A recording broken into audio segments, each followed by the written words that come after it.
Coming up, I'm going to be talking about how Gen Z is just not watching enough Disney Plus. But before we go any further, make sure you do hit that subscribe button to keep up with the latest Disney Plus news. Hi, it's Roger here from What's On at DisneyPlus.com. A quick Disney Plus news roundup. Well, let's start off with talking about a major problem that Disney Plus is having right now, and that is connecting with Gen Z. So this is an audience that is from age 14 through to about 25, 26.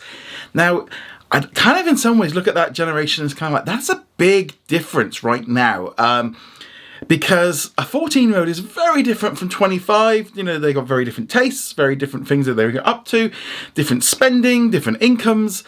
I don't really think they're in some ways even connected, but obviously right now that's how they're looking at it. Generation Alpha is obviously a bit younger, and that's an entirely other situation going on right now.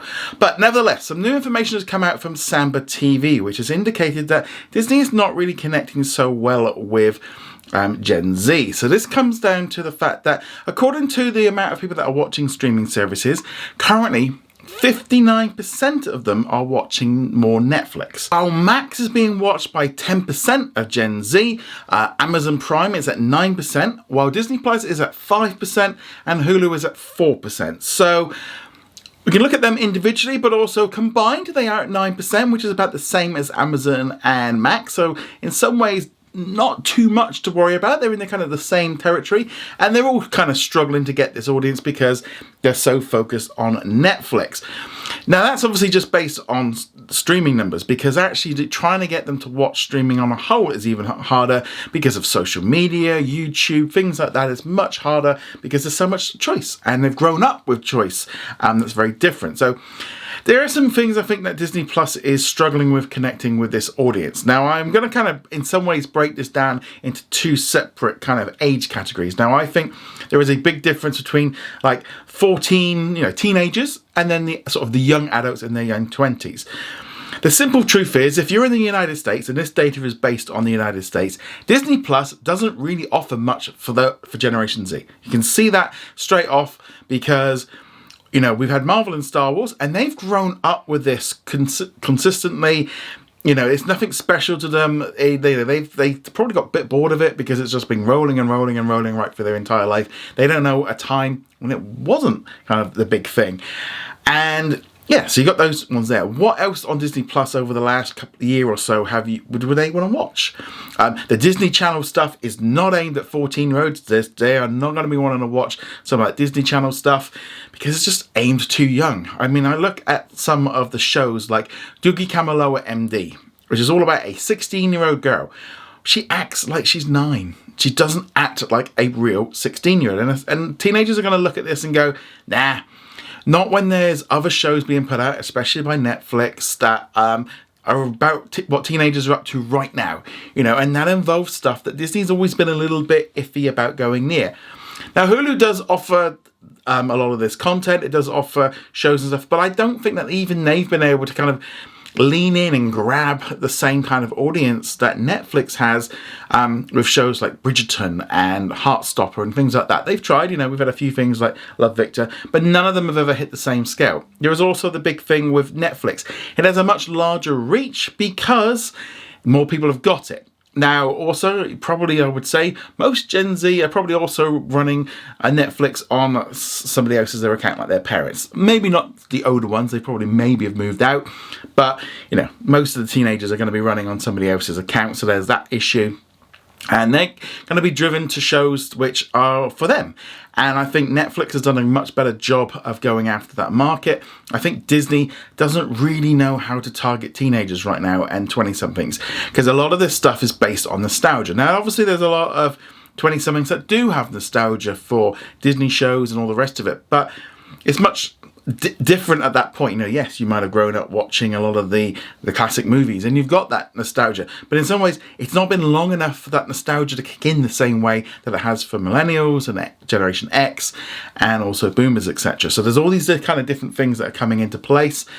And yeah, I think Disney are going to have to work a little bit harder. I think they need to do more market research, work out what will connect with audiences. They've also got to do the same thing, I would say, for Generation Alpha as well. They need more testing to see how things are going down, and also broaden out that testing a bit. There's no point just doing it in Los Angeles.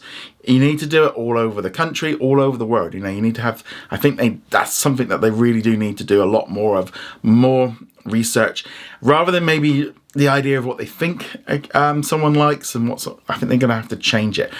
But yeah, so Disney Plus has been struggling. Now, I do think as we move forward, Disney Plus is going to be able to kind of improve on this once they kind of fully add in the Hulu content. Sport as well through ESPN will help, again, bring in more engagement. Though, again, with younger audiences, they tend to be less connected with sports than older audiences. But I still think the combined offering of ESPN and Hulu within Disney Plus offers more. Because then you're going to be getting shows like Family Guy and American Dad, those kind of things. But even that, because I was thinking about those shows, I'm going, they're 20 plus years old. They're not new and refreshing. And then they're not, there's that kind of different thing. I mean, I was just watching the new South Park special. Well, I was a teenager when South Park came along and I was at college. And it was fun and it was exciting and it was different. Well, it's 20 plus years on. It doesn't have that same feeling. And I'm sure younger audiences are going to want something for themselves. Now, I do think 20th television is very good at making new animation and churning some different bits and pieces out, but they've got to keep trying. They've got to keep doing new comedies, reach for a new audience, and also just make, I think, better content. That's the key thing as well. You just can't keep churning out the same things that were working 5-10 years ago, and they're not going to work on the same generation. So I think they are going to have to improve. But yeah, it's definitely a situation that Disney are going to have to do better at. I think all the studios are all having this problem. We're definitely seeing, like, we're at the box office, they're not connecting with audiences the same way. Social media and costs and all the rest of it are all kicking in. And definitely I feel like with Generation Z, they're probably going to be the worst hit in terms of money. They have got more disposable income, but at the same time, they're going to be generally on a much less money. And so therefore they want to spread it out. And if you can just use your parents' account or someone else's account and have as much streaming as you possibly like, why would you want to go like cinema or pay for anything else? But that's a whole other different situation.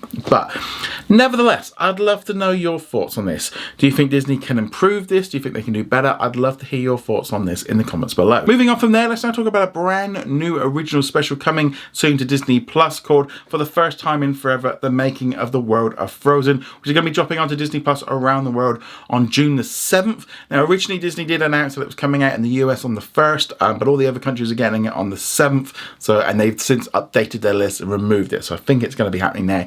This has been confirmed for lots of different countries. So this is a look at the world of Frozen at Hong Kong Disneyland, which recently opened back in November, and there's going to be, I would imagine, a nice little fluff piece going around showing you all the attractions, basically trying to get people as a big advertisement to go and see it. This theme park area. Now, I went to Hong Kong Disneyland just before the pandemic started and loved it. I loved Hong Kong Disneyland. It is an amazing park. It is an amazing place, and I could see them building it at the time. So I would love to go one back, and if I ever go back to Hong Kong or go through there and I'll stop somewhere, that I am definitely going to go check it out. Love the park. So if you're interested in seeing a different area of the world in terms of how Disney Parks are doing it, look at this one. But let me know, you're going to be checking out this new Frozen special. Love to hear your thoughts on this in the comments below. Let's now talk about what's new on Disney Plus today for Tuesday the 28th of May. The main new release really was in the United States. We got the 4th season of Gordon Ramsay Uncharted, so he heads off to a number of different locations. So he goes off to Cuba, goes off to Hawaii. So if you enjoy Gordon Ramsay shows, and let's be honest, there's lots of them, especially with all the Fox content dropping in there. So that one's there. No word yet on when we'll get that one internationally. Also, big new release from FX was the finale of The Veil. So this one was out on Hulu and Hulu on Disney Plus in the United States, on Disney Plus in Australia, New Zealand and Canada. For those of us here in the UK and Ireland, we can watch the entire series on Wednesday. We had to wait until all of them come out. So I haven't seen it yet, so I'm going to be checking this show out later this week. But if you've been enjoying the show, let me know what you thought of it in the comments below. In our question of the day, which comes from Brendan, who says, I guess you might have not have seen Kingdom of the Planet of the Apes yet, or have you? If so, what did you think of it? I haven't seen it yet, but I hope to do so soon. So yeah, I did get to watch Kingdom of the Planet of the Apes. I recently was on a Disney cruise in Alaska for my vacation, and on board they do actually show new Disney movies, and they actually did have Kingdom of the Planet of the Apes. So I went down on the sea day, watched it in a big theatre. Loved it. Absolutely loved this movie. Full of action and adventure and stuff. Just the way that I love the idea of it being set years after the last ones, and we can kind of see the humans are really not in a good place right now. There's a bit of a question really of like how good humans are, but you can see it, we can see it from their point of view as well. Love the fact of having the different tribes of apes fighting as well, and just the whole aspect to it. It's a very, very, very well done movie. Highly recommend people go watch it. But if you've watched the new Kingdom of the Planet of the Apes film, let me know it. Did you enjoy it? Did you not? Or are you going to be waiting for Disney Plus? Love to hear your thoughts on this in the comments below. Remember to go check us out over at whatsondisneyplus.com. Like, follow, and subscribe, and I shall see you guys soon. Laters.